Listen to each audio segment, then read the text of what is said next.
Hello, my loves. Today we're going to look at some more Reddit stories, and if you've enjoyed a Reddit story, why don't you consider hitting the subscribe button? Maybe that's the notification bell too, and let's start with today's story. Growing up in an abusive home. I, 21-year-old, was in and out of the foster system. My 20-year-old brother was adopted the first time we entered the system. I wasn't allowed to be because my mother decided that she wanted me. 6 years after she got me back from the system, my mom had another child with a different guy.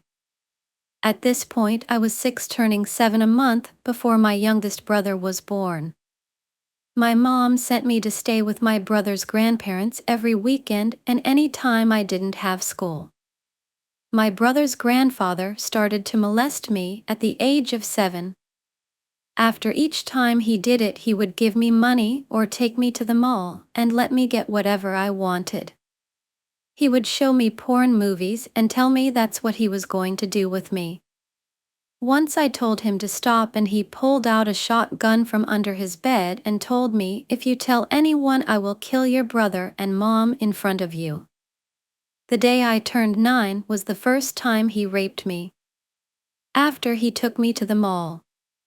I tried to tell my mom about it, but she ignored me and hit me for making up stories.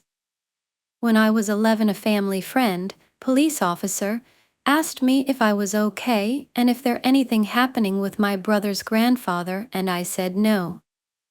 Around this time, my mom started using meth again and she basically disappeared. My brother and I saw her 2 times a week on her down days. When I did see her, she would scream at me and beat me. During this time, we started going over to my brother's grandparents' house more due to my mom wanting to throw parties at the house.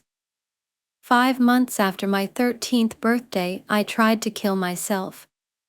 I was getting bullied and tormented at school. Outside of school, I was getting screamed at, beat and raped.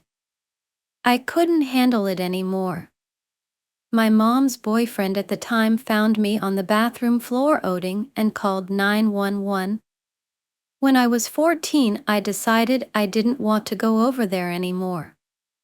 I was just starting high school, making new friends and starting paying a lot of sports. At this point, I saw my mom 1 time a week, and the rest of the time I was taking care of my little brother. Took him to school, fed him, bathed him, helped him with homework and put him to bed. I started to miss a lot of school due to him getting out early than I did, starting later or just having days off that I didn't have. Teachers started to get worried and CPS talked to me. I lied and said nothing was happening. School year was over and summer break started. We started to see my mom more now and the abuse got worse every day. A week after school was let out for summer break, my mom found out I had a boyfriend. She started to punch me in the head and stomach, calling me a whore and slut. She kept telling me to admit that I was a slut. My little brother watched it happen and was screaming and crying. I wouldn't stop crying due to my head hurt so much. She told me to get into the car and drove to the ER. We parked, and as we were walking in, she changed her mind and said that she didn't want people to stare at her. When we got into the car, she accused me of being pregnant and forced me to go to the store and buy a pregnancy test. When we got to the store, she refused to go in and told me to stop crying when I'm in there. When I returned, she told me to just admit that I was a slut or to get out of her house. I packed a bag and went to my best friend's house. I was there for a week before my mom came to look for me. She apologized and said that she wouldn't ever hit me again and that she was so sorry and she loved me. I believed her and went home. Mid-July comes around and my mom woke me up screaming that her boyfriend at the time touched my brother and I. She called the police and they questioned us. They came to the conclusion that she was on drugs and detained her. Police waited with my brother and I until CPS came. My mom was put on a 5150 hold and both my brother and I were placed grandparents' house. That night I remember waking up to his grandpa on top of me covering my mouth. I felt like I couldn't move and started to cry. When he was done, he wiped my stomach off and went back to his room. After the 72-hour hold my mom was on, CPS told me I could go back home, so I did. For the first 3 days everything was fine due to my mom sleeping the entire time from being medicated. When she finally woke up, my mom's boyfriend was with her, and she started to scream at me to get her belt. I did, and she started to hit me with it, told me that she didn't love me, that I was the reason why my brother got adopted all those years ago, and that she wished she never kept me. I went up getting away, and I grabbed my already packed bags and I ran until I couldn't anymore. I didn't have anyone to call me besides my brother's grandpa. He came and picked me up from a park 2 miles from my mom's house. I was with him for 2 weeks until CPS showed up and took me to a permanent foster home. When I was visiting my brother, his grandpa would assault me and then give me $50. I was extremely happy in my new home. I finally felt like I had people that loved me and wanted me. After being in the foster home for 10 months, the family wanted to adopt me. My mom told my social worker that she thought me and the father had an inappropriate relationship and that they weren't pushing reunification. I was then taken from that placement and put into another one with a foster mom and biological son. It was hell there. She screamed at me, didn't take me to doctor's appointments, didn't feed me, take me to school or pick me up at 10 p.m. from work. I ended up in the ER for 7 days because I had an infection. She refused to take me to see a doctor when I asked her to. She allowed her son to hit me. I kept telling my social worker, therapist and CASA what was going on, and they told me I was being dramatic and that none of that was happening. Foster mom would tell everyone that I was a horrible foster kid and all I did was get into trouble. I started to heavily smoke weed and tried to stay at friends' houses as much as possible. My mom got into contact with me after 4 years of us having zero contact. She apologized to me and told me she was clean and asked if we could have a relationship. I was hesitant, but I didn't have any family, so I agreed. I went back to my home state and visited her and my brother for a week. Everything was fine. I'd never experienced this version of my mom before and I really enjoyed it. After 5 to 6 months of her talking to me all the time and being very nice to me, a flip switched and she started to ignore me for days at a time, then it moved to weeks and months. I expressed multiple times that I really wanted a relationship with her and that I don't understand why she doesn't want one with me. Anytime she would talk to me, it would be about her, and then she would hang up and I wouldn't hear from her for weeks again. All I wanted was for her to be my mom, and she can't be that for some reason. The last time we talked, she told me Andrew passed away, and I said, "Who is that?" "I'm sorry for your loss," and then she would NVM and I haven't heard back from her for the last 4 months. Story: why are adults unkind to children that come from disadvantaged families? I grew up in a dysfunctional family, to say the least. Family violence, perpetrated by both my parents to each other and towards the children, and my oldest brother was very violent with the other siblings too. The abuse was mostly physical, verbal/psychological, but also some of my siblings were sexually molested by a friend of the family. There was also a vast amount of neglect. I broke my arm and my parents didn't take me to the hospital for weeks, never went to the dentist, didn't even go to school from grade 2 onwards. Often there were times where there wasn't enough food to eat, and because we had to rely on tank water, there were periods of time where we wouldn't have money to get water carted in, so there wouldn't be any water to shower or flush the toilet with. My mom was a victim of abuse from my father on more occasions than I can actually remember, including an attempt of strangulation to the point of unconsciousness that I witnessed. He told me that was in your honor after my mom had accused him of sexually molesting me. He also attacked her so severely on one occasion while pregnant that it resulted in a stillbirth. My dad is a piece of shit. From what I understand, he grew up in a daily unstable environment, but as an adult I cannot accept that he didn't have the capacity to change and that it was solely generational trauma he was passing down. He chose to be the way he was and took no steps to attempt to change. My mom, without a shadow of a doubt, has an undiagnosed mental illness. She is a compulsive liar. She'd make up anything that would get people to give her things/sympathy. She was a drug addict, addicted to any legal opioid she could get her hands on. This was mostly medication such as paracetamol, codeine, or just straight-up codeine when it was available to purchase OTC. She'd pharmacy hop daily, and there were a few pharmacists that she knew so well she'd send different siblings in with notes to purchase medication for her. She treated most of her kids, some she treated better, worse than I'd treat my enemy.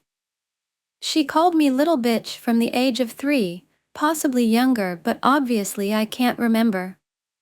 She would let me know I was far less attractive than my other sisters and also would make comments about my legs and how fat they were despite never actually being overweight. Anyway, I could go on, but you get the idea. I don't know why, but recently I've been having a lot of random memories from my childhood pop up. Not just of awful things my parents did to us, but of those people outside the family would treat us. I remember when the two main pharmacies cottoned on to the fact my mom was buying codeine in large quantities from both. The pharmacist screamed at me, a little 12 years old, walking in with a note written by my mother, who I was terrified of, about how he knew that mom was pharmacy hopping and that he wouldn't serve us again. He did this in front of other customers, small town, so people that I'd encountered before, and made me feel so disgusted and ashamed of myself. Another time was when I was part of a club and supplies started going missing, toilet paper, milk, Milo, and was completely ostracized, accused and excluded by the entire team of adults running the club. Even when the real thief had been uncovered, no apology or acknowledgement of mistake was ever offered. There was another time that my father had punched me in the mouth so bad that the inside of my lip was cut and spurting blood, which resulted in the exterior being bruised and swollen for a long while.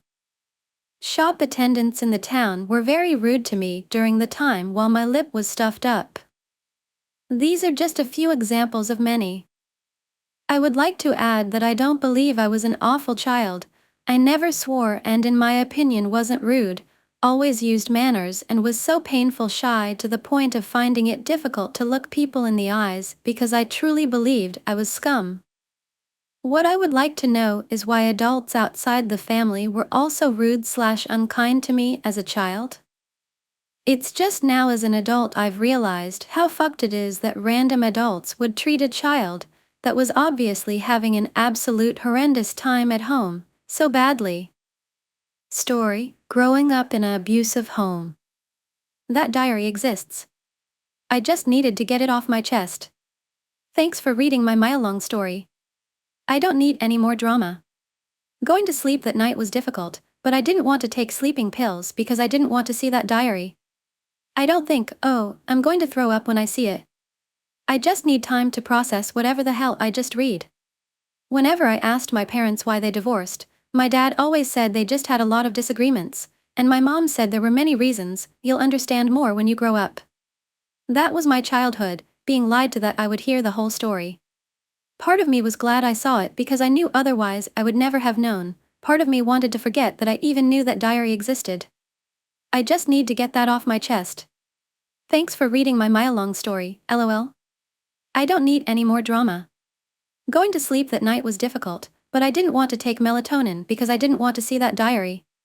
I don't think, oh, I'm going to throw up when I see it. I just need time to process whatever the hell I just read. Whenever I asked my parents why they divorced, my dad always said they just had a lot of disagreements, and my mom said there were many reasons, you'll understand more when you grow up. That was my childhood, being lied to that I would hear the whole story. Part of me was glad I saw it because I knew otherwise I would never have known. Part of me wanted to forget that I even knew that diary existed. Story, I don't know what to do anymore. As the title says, I'm fine with my mom cheating on my dad. I apologize in advance for bad English, and for not adding paragraphs the first time.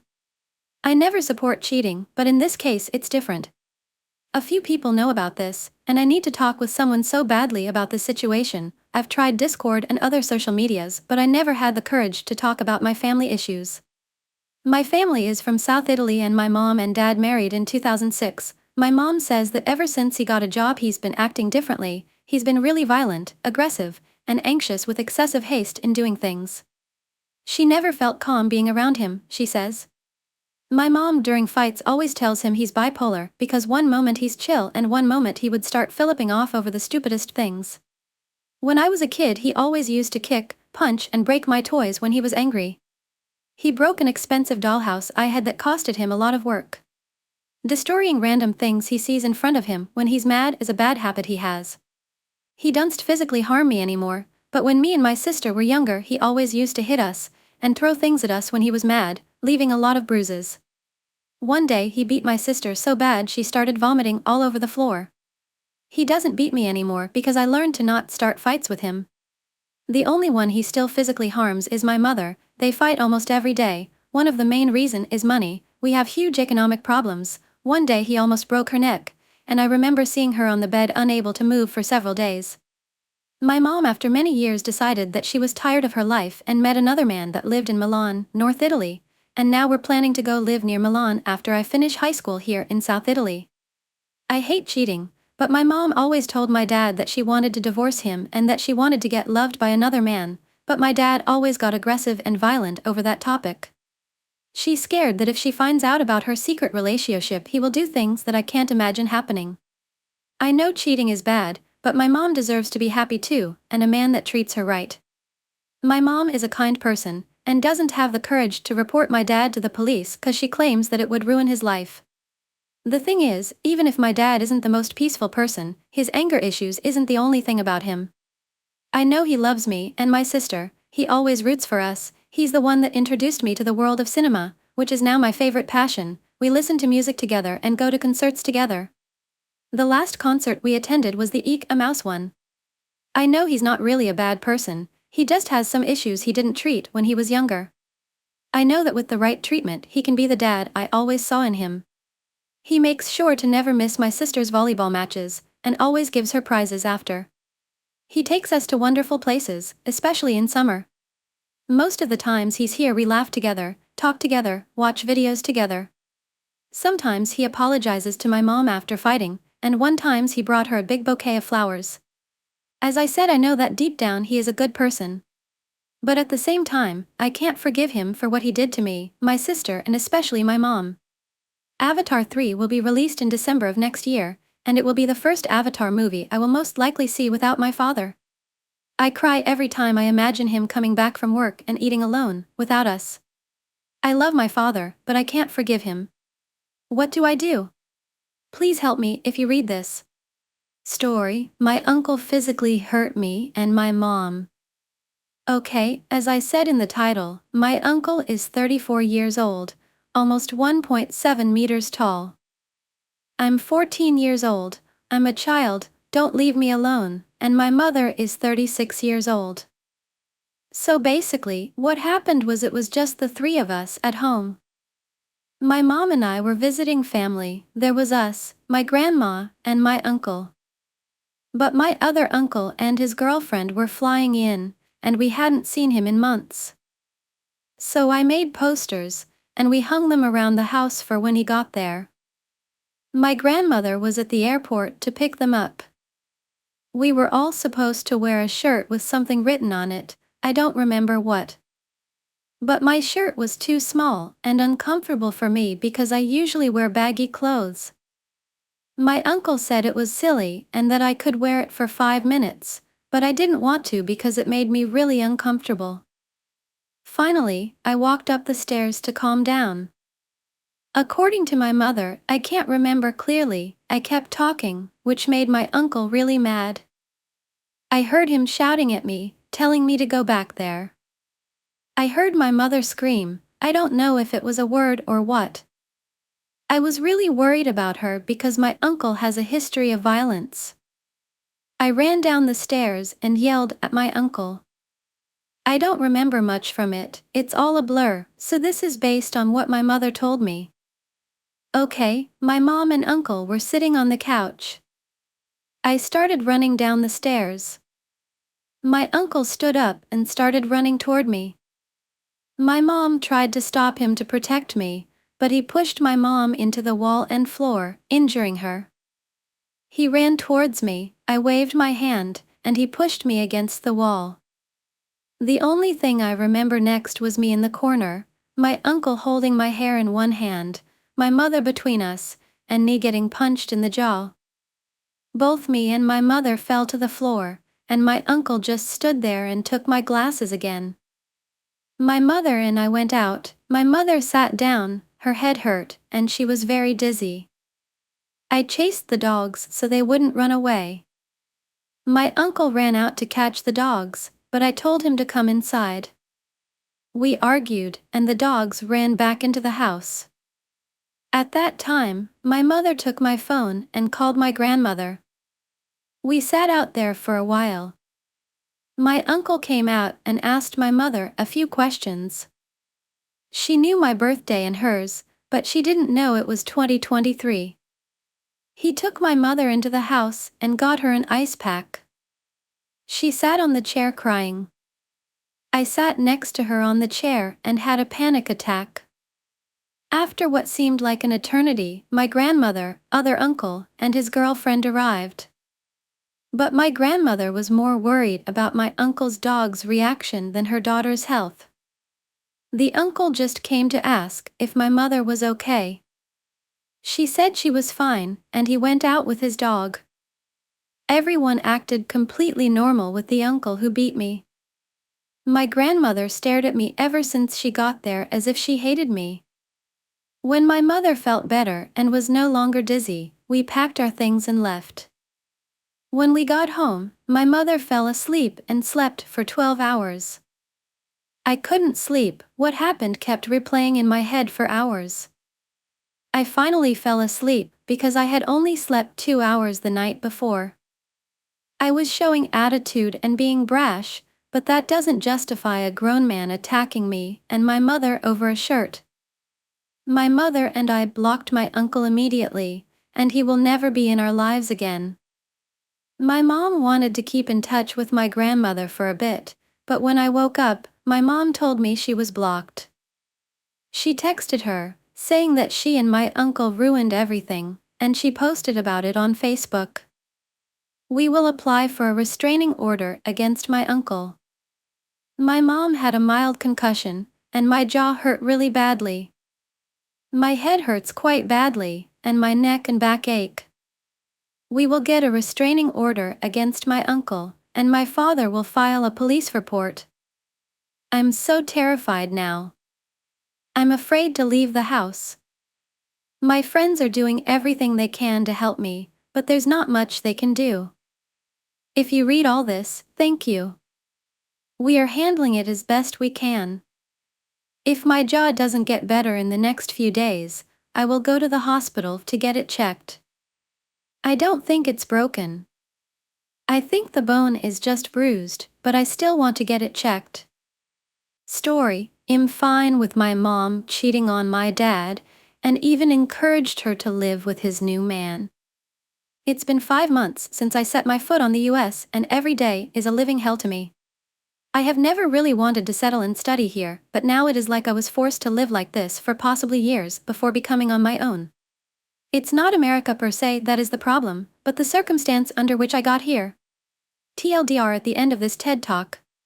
To start with, my family really wanted us to study abroad and hopefully move to the US as I grow up, considering my other relatives already living there.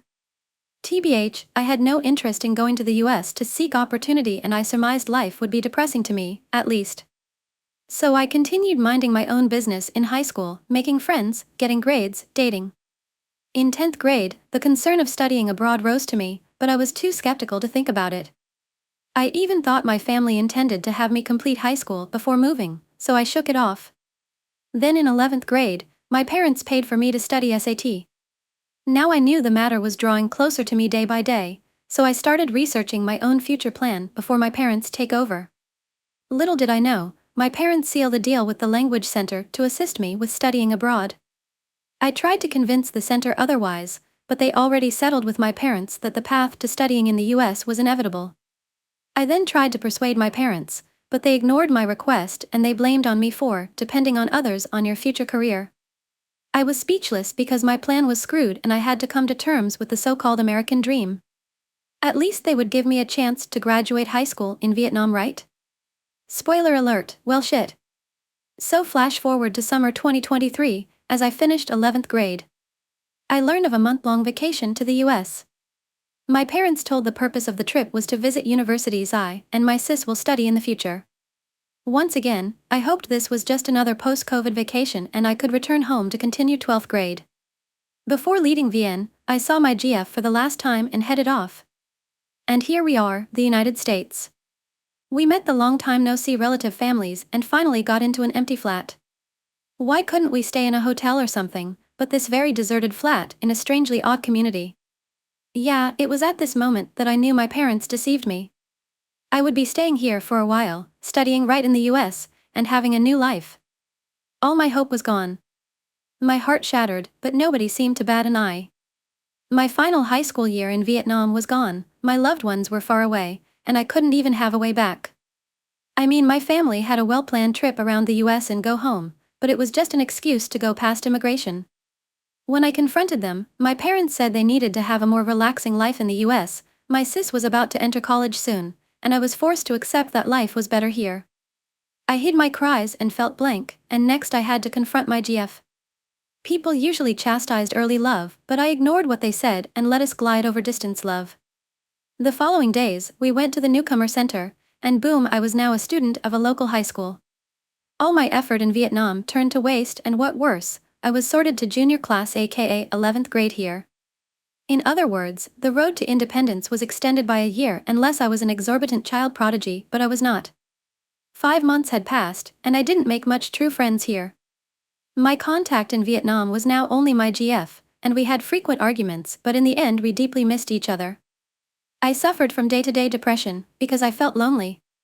The other people in my family kept praising the US, but I felt sick of it because of absurd culture shock and I couldn't forgive them for deceiving me. Now my future plan was vague, and I had constant suicidal thought, but the worst part was I couldn't tell my parents how I felt. They just kept bringing up valid arguments to shut me up. I hated being forced to love American life. I know there are difficulties and setbacks in Vietnam, but I don't have the choice to choose my path. Money does not give happiness, and I'm afraid nobody's on my side. Anyways, what I want to do now is to just proceed on living like this for a while, then I could devise another plan and execute it right away. I want to escape the dependency on my family and live on my own by being the best I could be, whatever the career I choose. I would take my naivety as a lesson to be able to decide things on my own, but everything seems to be unstable for me right now. In the end, I miss my home country, my loved one, and I want to leave the US immediately. There's nothing in the US that would keep me back, even money. That's the story I want to tell today. Thanks for reading. Story: I think my stepmom killed my dad, and it sickens me how relieved his death made me. My biological father and the woman I call stepmother, who will be called Kathy, must have seemed like a very happy couple. Kathy seemed to like my father very much, and they had similar views on most things. I cut off contact with my father when I turned 18, with only birthday messages filling the chat box. I wanted to reconnect someday, but after understanding how much pain he had caused my mother and me, after therapy opened my eyes, I felt wrong in forgiving him. To really understand my thinking, I have to tell you about my father. My father was not a good man during most of my childhood. He not only abused my mother and me, but also abused substances such as alcohol and drugs. Most of my mental disorders were the result of his heavy drug use while my mother was pregnant. All of my siblings suffered from the same disorder, which shows how long my father used these substances. This caused him to do a lot of things that he would later be angry about, the biggest of which was not trying to quit. His inaction to help with his addiction led my mother to file for divorce after becoming pregnant with my baby, and he only saw us supportively in the months that followed. I don't completely blame my father for how he became a member. My grandparents were immigrants from the boat with an extremely loose line when it came to discipline and abuse, which is my polite way of saying that mistreatment wasn't in their vocabulary. While my grandfather cherished me, he was an authoritative man with a heavy hand while my father was a child. My father was the best he could offer growing up. He was taught that physical action was discipline, and he used what he learned. We'll never erase the good things he did, or the happy times we shared. But I can still remember one night, crying when he hit my mother or me. Or the nights when my mother lay in bed with me and I asked, "When is that monster leaving the house?" He didn't tell me when to come home because he worked away from home and would stay with his mother, my grandmother, on weekdays. I don't know if that's true, but I highly suspect that he also cheated multiple times on those nights that week. When my mother finally kissed my father, I felt like a chain was breaking. My mother was freed from his hands every time he drank alcohol or used drugs. My father did not accept kissing with the same level of optimism. My dad would bring the girls home, and every time my siblings and I saw him, he was on a date with someone else. Until one visit, it was still that girl. This is when Kathy appears. She was kind to me, but honestly, I attribute that to the fact that I can actually take care of myself when the kids need help with eating, bathing, and dressing. She also didn't have a daughter of her own, so she showed me a lot of things that my overprotective mother didn't, little things like how to horn and how to hold a gun. I think I quit because of Kathy, after realizing he didn't want to ruin 2 marriages. He was different than before I cut off contact. I can remember exactly how I received the information. I was at the mall and talking to a high school friend I hadn't seen in years. My mother texted me to come home, it was very important. I said goodbye to my friend before going home and found my mom out in the backyard with my aunt and uncle, who was my dad's friend before he started using drugs. And it was there that my mother told me that my father must die of a rare genetic disease, information that I still do not fully know, although it is very important information. Kathy talked to my grandmother, and the news spread through the family. Now, I know what you're thinking. Why do you think your stepmother killed your father? Reader, it is because the circumstances of his death were so surprising. Peace of mind. Just a few hours ago, my dad posted on his social media about the election and other things. The next day, he died from a genetic disease that I, having lived for over 20 years of my life, knew he had. That no one seems to know he has that disease? Furthermore, Kathy did not have a post-mortem experience and cremated him right at the hospital. She didn't tell us anything about how, when, where, or why he died, no name of the hospital, no doctor, no funeral or visitation, nothing. The feeling of relaxation when he passed away makes me feel guilty to this day. My father had a habit of lying to me and my family, and the fact that he could no longer act condescendingly towards us made me a little happy. I said I care about inheritance. My father has a habit: take out all my savings if you need money. At that time I didn't want money, I just felt at peace because I wasn't afraid of him coming back to deceive my family again. But part of me wonders if the data here is a genetic disease. I wouldn't be surprised if my father started using again and drained the account, just like he did during his days with my mother. Perhaps Kathy had fallen victim to my father as my mother had, and was simply angry. But, as unlikely as that may seem, he did very well. I thought that Kathy had killed my father to secure his money, that at last, my father had an equal to Kathy. Perhaps Kathy was the abuser and my father the victim, and sweet karma had come to collect the long-needed debts. What really strengthens my theory is the fact that my cousin and I think alike. My cousin and I are like night and day, black and white, sun and moon. We are complete opposites. So the fact that we just think alike means hell has frozen over. Kathy finally gave me a box of things. I expected she didn't want anything. I'm still upset that she disappeared after that, with no explanation or answer. However, my father's family didn't like her very much, so she had no reason to stay. I don't champion that she passed away so quickly. If she was truly in mourning, she would have had to sort out a lot of things physically and mentally. However, sometimes I finish the quest, so I try to learn about her. Kathy was a crazy woman, and to be honest, the mystery of my father's illness and sudden death stilled my mind in those terrifying minutes of the night. Story: Breaking the Chains. In a quiet suburban neighborhood, there lived a woman named Sarah. To the outside world, Sarah had a perfect life, a loving husband, James, and two beautiful children. However, behind the closed doors of their immaculate home, Sarah's life was anything but perfect. James had a temper. What started as small outbursts of anger gradually escalated into verbal abuse, and eventually, physical violence. Sarah lived in constant fear, trying to shield her children from the horrors of their father's wrath. She often found herself making excuses for James's behavior, hoping that one day he would change. One evening, after an argument about a trivial matter, James's anger boiled over. He struck Sarah, leaving her with a swollen eye and bruises on her arms. As she lay on the floor, a wave of despair washed over her. She realized that this could not go on. She needed to protect herself and her children. The next day, Sarah mustered the courage to visit a local women's shelter. She met with a counselor named Lisa, who listened to her story with compassion and understanding.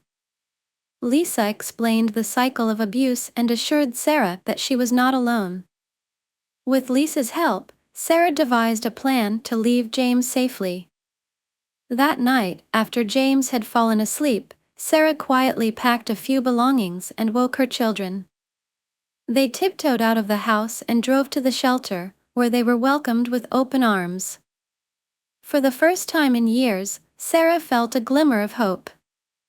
At the shelter, Sarah and her children found solace and support. The other women there shared their stories, and Sarah realized she was part of a community of survivors. With the help of the shelter staff, she began the process of rebuilding her life. She filed for a restraining order against James and started attending therapy sessions to heal from the trauma. Sarah also enrolled in a job training program offered by the shelter. She had always dreamed of becoming a nurse, and now she saw a chance to make that dream a reality. With determination and hard work, Sarah completed her training and secured a job at a local hospital. The children, too, began to thrive in the new environment.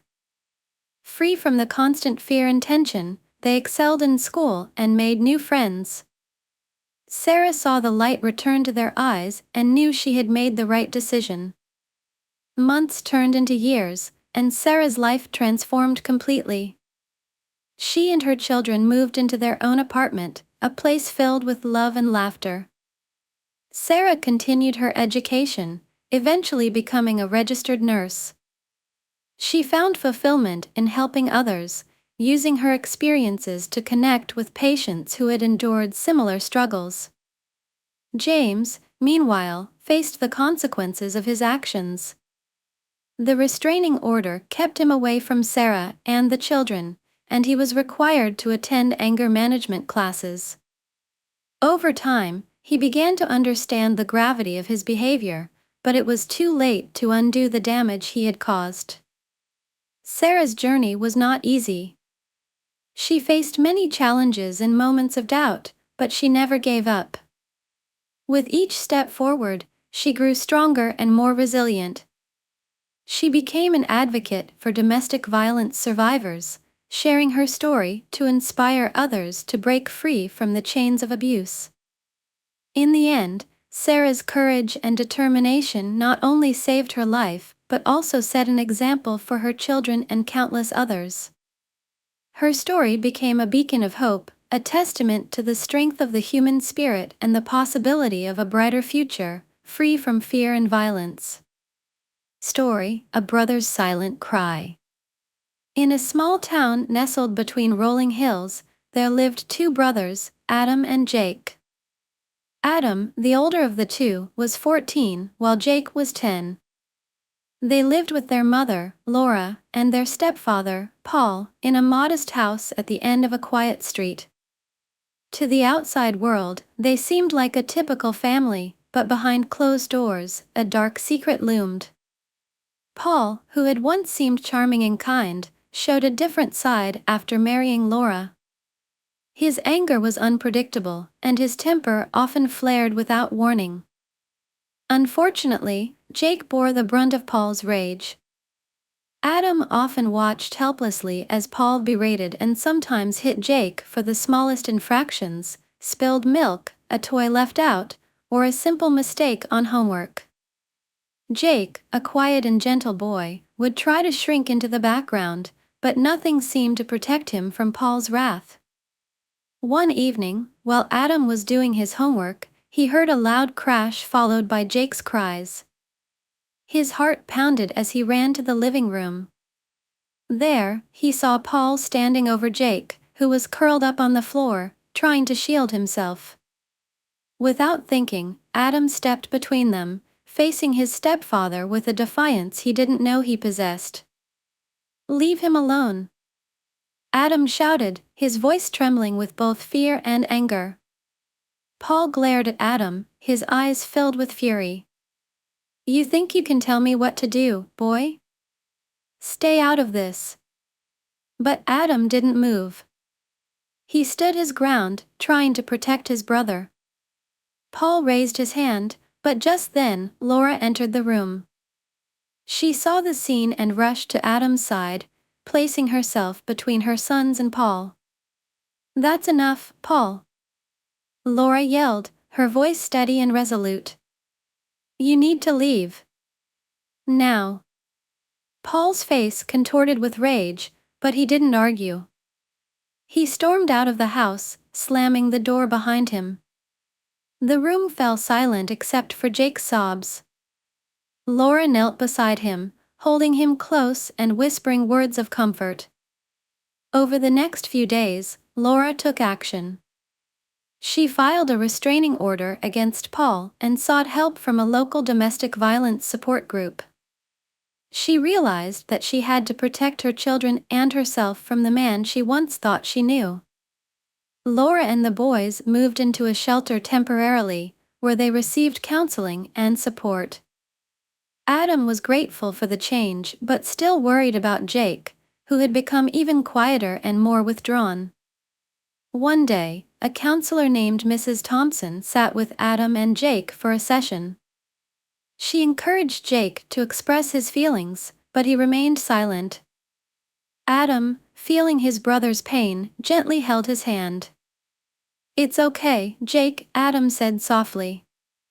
"You're safe now. We're both safe." Tears welled up in Jake's eyes as he finally spoke. "I was so scared, Adam. I thought it would never end." Mrs. Thompson nodded, her eyes filled with empathy. "It's natural to feel scared, Jake. But you're very brave, both of you. Healing takes time, but you're not alone. We're here to help you." With time, patience, and support, Jake slowly began to heal. He started to open up about his experiences and began to regain his confidence. Adam, always by his side, encouraged him every step of the way. Laura found a new job, and they moved into a small but cozy apartment. Life was not without its challenges, but the atmosphere was filled with love and safety. Adam and Jake grew closer, their bond strengthened by the trials they had faced together. Years later, Adam looked back on those dark days with a sense of pride. They had overcome so much, and their family had emerged stronger. He realized that standing up to Paul had been the turning point, not just for Jake, but for all of them. Adam and Jake's story became an inspiration to others in their community, a testament to the resilience of the human spirit and the power of love and support in overcoming even the darkest times. Story: what the hell happened? I hate him and everything about him. My day is instantly ruined when I remember that he's still alive. He failed as a father to all 3 of his kids, and he can't accept that fact because he's so fucking proud and arrogant.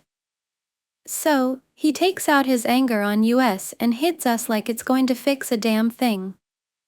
All this money and respect he's boasting about having is going to mean nothing when he's dead, which is soon, hopefully. He thinks what he's doing is correcting me or disciplining me, but he's only creating an enemy out of his own fucking daughter. And that's embarrassing. He's so used to everyone around him following him like fucking dogs that he can't stand it when there is someone who does not need him at all. He fucked up with my older sister, so they don't speak now.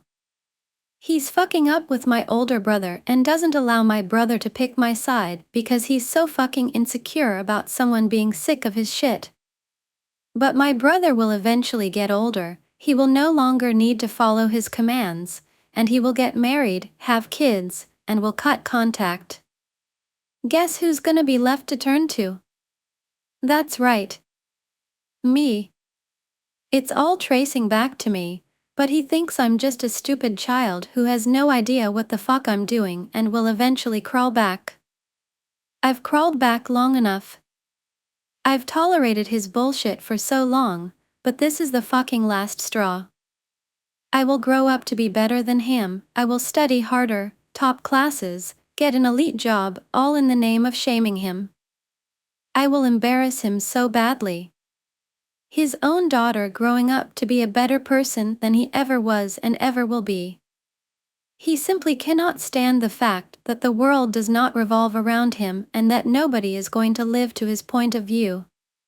He didn't make me, he's not the leader of anyone, he's not the president. Even the president doesn't get people to follow his point of view.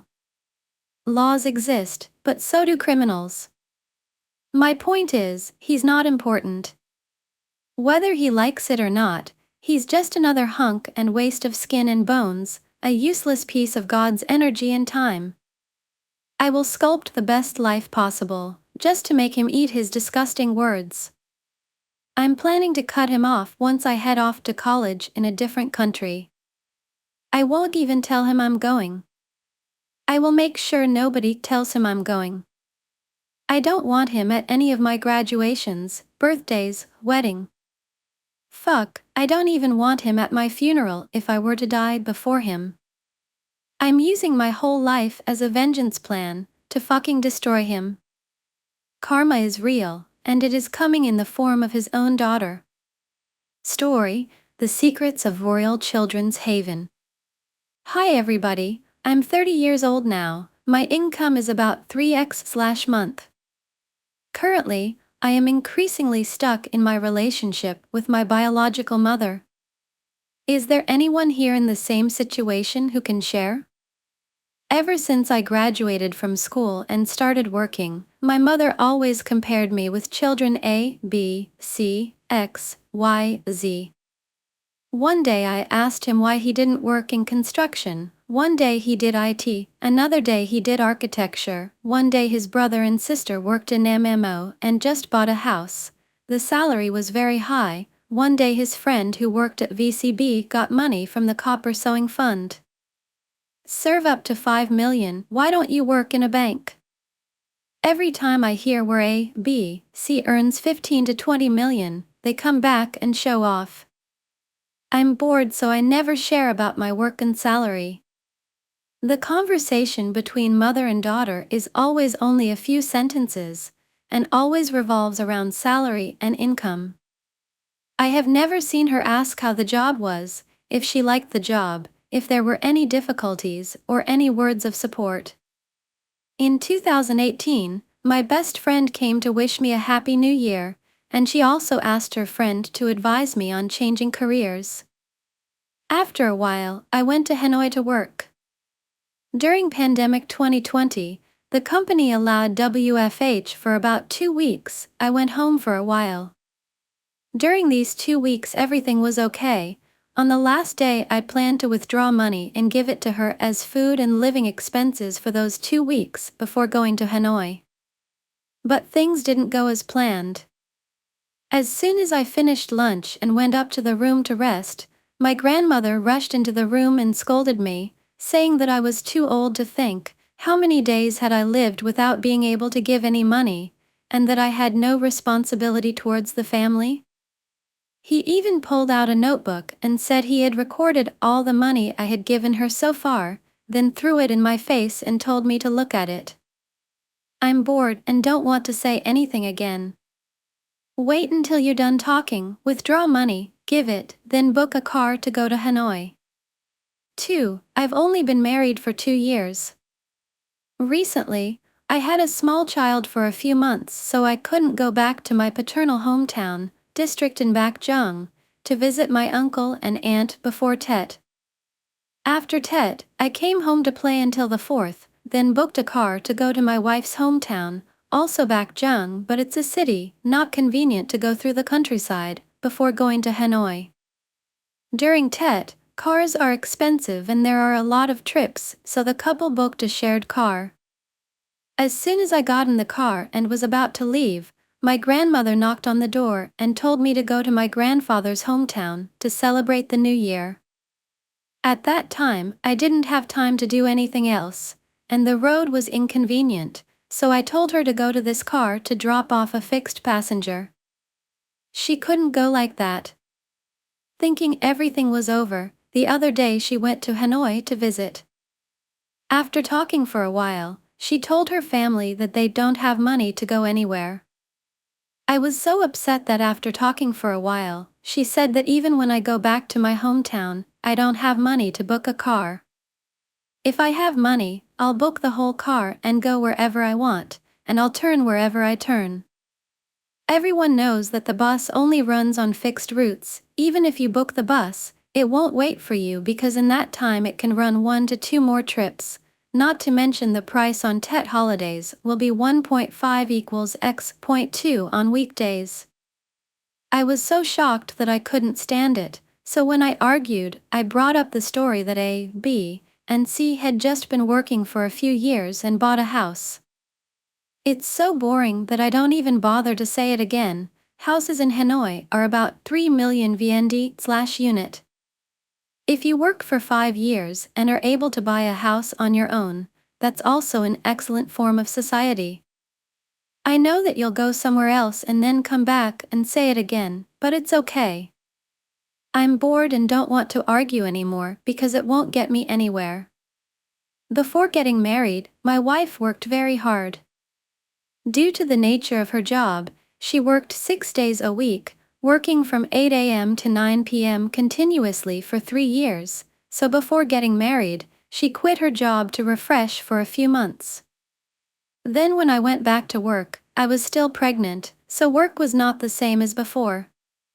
This is almost the end of 6 months of maternity leave, but because the baby was born prematurely, the two planned to let their wives take more time off and find a temporary job to work at home to take care of the baby, partly because they don't want her to come down and take care of them. It's less work, but it's extremely difficult.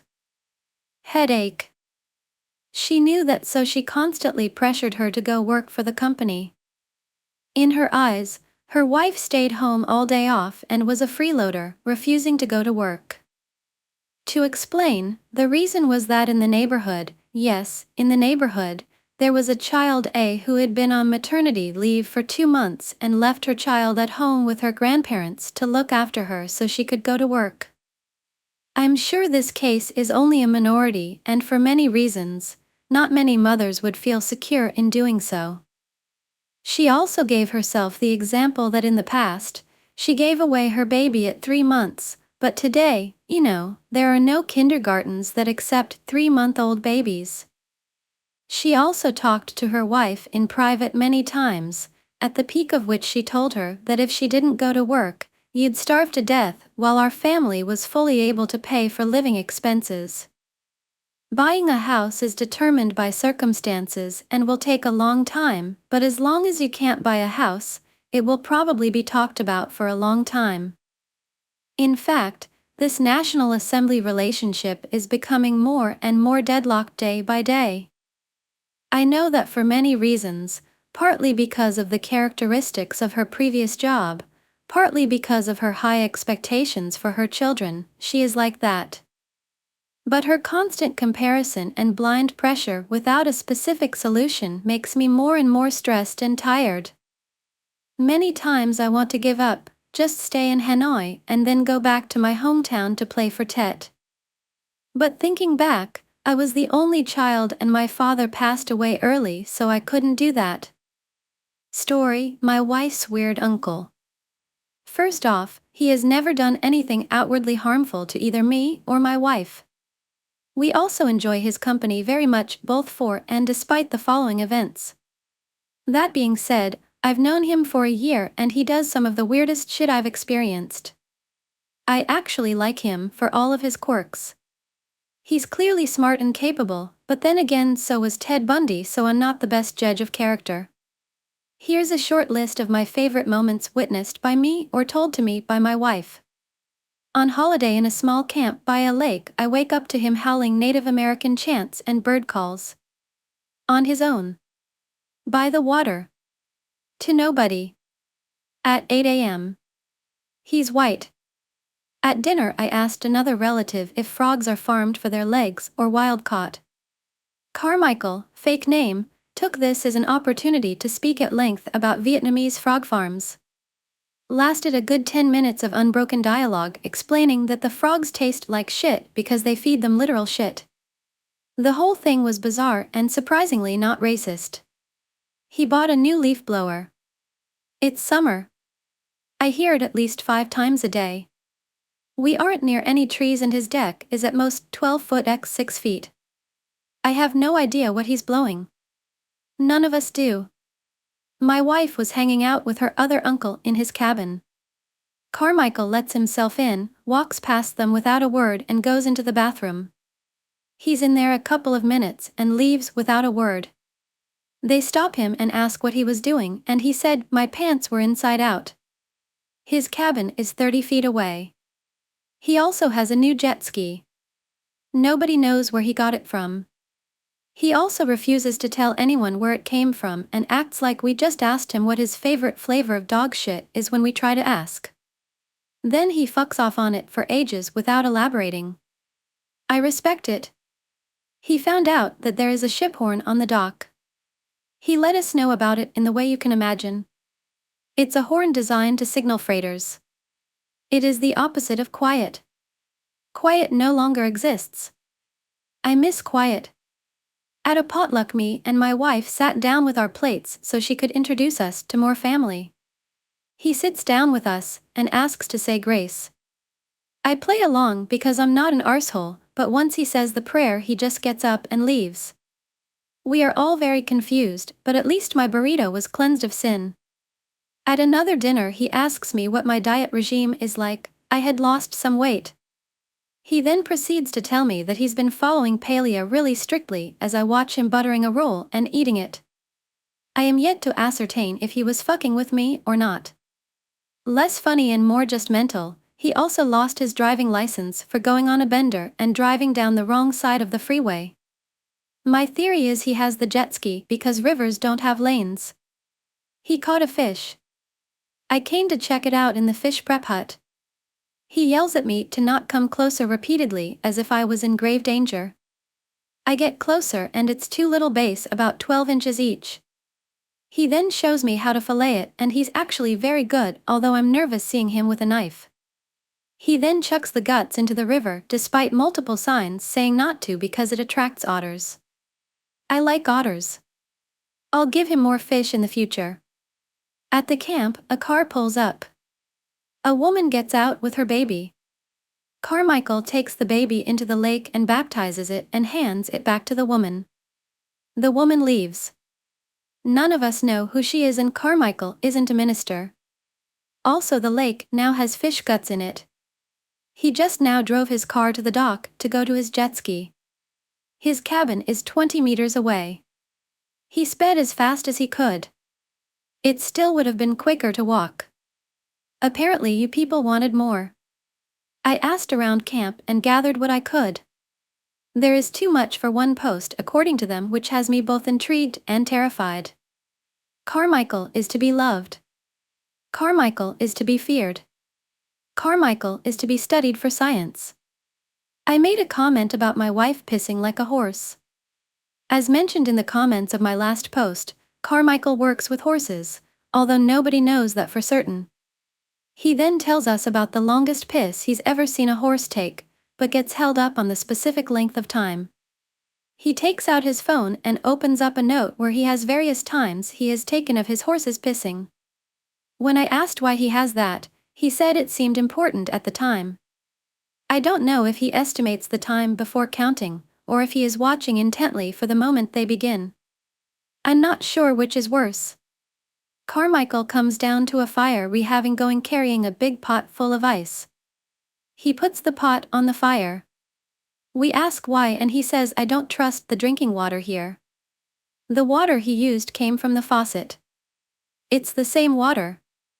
Apparently when he was in England, he went to post something in a mailbox. He had new packet of cigarettes in his other hand when he left. When he came back, he still had the letter but no cigarettes. Carmichael had posted his cigarettes. Carmichael has one holiday decoration. He somehow got his hands on a skeleton from a doctor's office. It isn't real, but it looks it. For Halloween it's fine, but for Christmas he puts a hat on it, and for Thanksgiving he puts a set of fancy dressed turkey wings on it he found in a thrift store. I don't know what he does for 4th of July, but I'd assume it is explosive. Speaking of explosive, one of Carmichael's fish died. We didn't know he had fish. He invited us around for a funeral and it seemed important to him, so a few of us came. He decided to do a Viking burial by putting the fish on a little raft he made and telling us it is rigged to set on fire. What he didn't tell us was he used tannerite and it exploded. It wasn't a massive explosion, but it scared the shit out of us. I don't even know if there was a fish on there. If there wasn't afterwards. More explosives.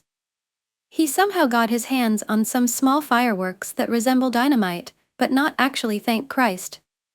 Him and a buddy, in the middle of the night, lighted in the fireplace inside the house only to realize that they now had a lit explosive in the house.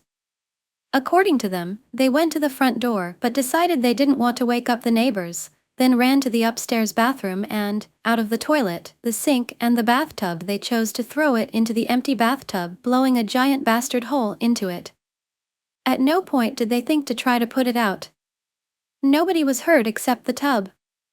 Babysitting a young relative, I think around 10 to 12, some Jehovah's Witnesses came to the door. The relative, I don't know who they are, big-ass family, opened the door and they started their lecture about how the world could be everyone smiling and forcing a leaflet into the kid's hand. Carmichael comes to the door smoking a cigarette. He takes the leaflet, takes out his lighter, sets the leaflet on fire, hands it back to them and shuts the door in their face. Honestly, this isn't even weird, it's just based as fuck. Another Jehovah's Witnesses story, and how he was blacklisted from their door-knocking route. They came to his door, gave their talk, different group years later, and he invited them in. Apparently they were there for 2 hours discussing theology. When they invited him to their church, he said, "Oh, I'm not interested in joining, I just like talking to people," and they left. A few weeks later, another duo came and he did it again. We got word through friends of friends that the local chapter tell people not to knock on his door. This one, it is important to say that Carmichael has never, ever been accused of anything weird with kids, and while he can put us on edge, nobody has ever felt in danger. Once out with friends, they were throwing a football about, and some children around 6 to 8 came up asking to play. No parents to be seen, and they were all adults. After telling them to get lost, one of the kids kicks him in the shin. He responds, "I wouldn't molest you even if I was desperate." Questions were asked, such as "what the fuck," and he said that he wanted to say something that wouldn't make sense right now, but in the future will pop into their minds and really mess with them. Again, he's never acted weird towards kids in any way, shape, or form. It was just a super fucked and dark comeback, which I personally think is a stroke of evil genius. At one point, the cops were looking for him for grand theft auto and arson for stealing and setting a camper on fire. To this day, nobody ratted on him because he swears up and down it was an accident. How one accidentally steals a camper and burns it to the ground is a question for greater minds than me, but considering the stuff he tells us he actually did, we all believe him. He once claimed the earth was flat. We asked him about how the stars and sun and moon and so forth would work. He then goes, I guess it isn't flat, and never mentioned it again. Similar thing with the moon landing, he claimed it was a hoax. Someone sent him the Mythbusters episode on the moon landing. He texts back, "Cool, we went to the moon." When I heard these two stories in conjunction, I'm almost certain he was just fucking with us to an expert level.